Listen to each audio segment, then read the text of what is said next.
Okay, let's look at descending thirds. Now, this is a tricky one because while it's kind of common, you hear it a lot. I hear it a lot as a theater music chord progression. I don't know why that is. Maybe it just jumps out to me, but in theater music, I hear it a lot for some reason. Um, let's do this one in D. And what we're gonna do is first we're just gonna do it, and then we're gonna see a big problem that emerges from it, and then we're gonna look at what the solution is, like how people get around that problem. So here we go. And let's do this in 4-part harmony, shall we? Okay, so we're gonna do it in D. So my root chords to do a descending third. So I'm gonna go 1 down to 6, down to 4, down to 2. Okay, let's just go that far. Okay, so there's my root motion. So we're going to do all of these in root position. Okay, so for one chord, we have D. Let's put in A. Oops. Let's put in A. Oh my gosh, I did these backwards again. Oh, I hate doing this. Okay. I think what I can do is that, and say you go there. Good. A. So I need a D, F, A. So D, let's do F sharp and D. That's, oh, I did it again. D and F sharp. Okay, now I need a 6 chord. So in the key of D, our 6 chord is B minor. So B, I need a D, so let's keep that D the same.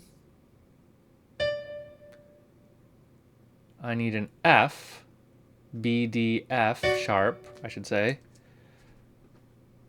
So let's keep that the same. And now here I need a B, so my most logical thing here is to go from that A up to a B. Oops. Okay, not bad. Now let's go to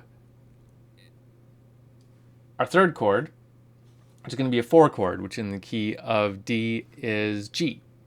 So G, B, D. So let's leave this B right there. That'll be nice. Let's leave that D right there. And then let's put a G here. Path of least resistance, right? Okay, now let's get down to our 2. So 2 is E. So E, G, B is what we need. So let's leave that G right there.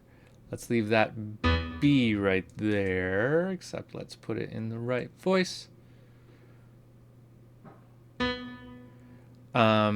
E, G, B. So let's move this up to an E, would be the path of least resistance. Okay, so let's label that.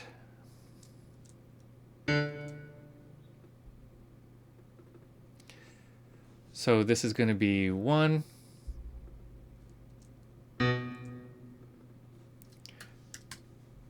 6,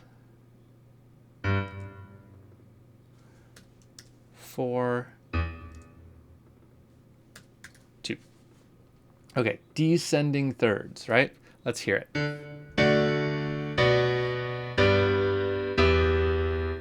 Okay, not bad.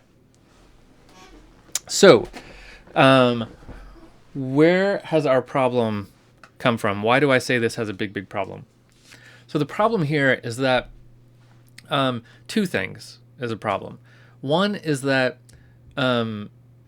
it doesn't sound all that awesome. It's just not a real strong chord progression, moving in thirds, right?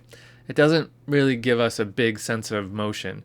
There's so many notes in common here that we're a little bit spinning our wheels. We're kind of stuck in the same place. And we've kind of, we've gone through 4 chords and we've only ended up 1 chord away, right? So there's just not a lot of really strong motion in it. Another problem is that because it has a lot of similar motion or similar notes between chords, there's a real strong tendency to make big parallel octaves and fifths. You can do it quite easily. I think I avoided it throughout this. I have some parallel sixes here, but no big parallel octaves or fifths. But if I wanted to craft this anymore, I might run into those pretty quick.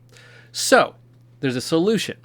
There's something that people do to give it a little stronger motion to help avoid any parallels. And let's do that in the next video.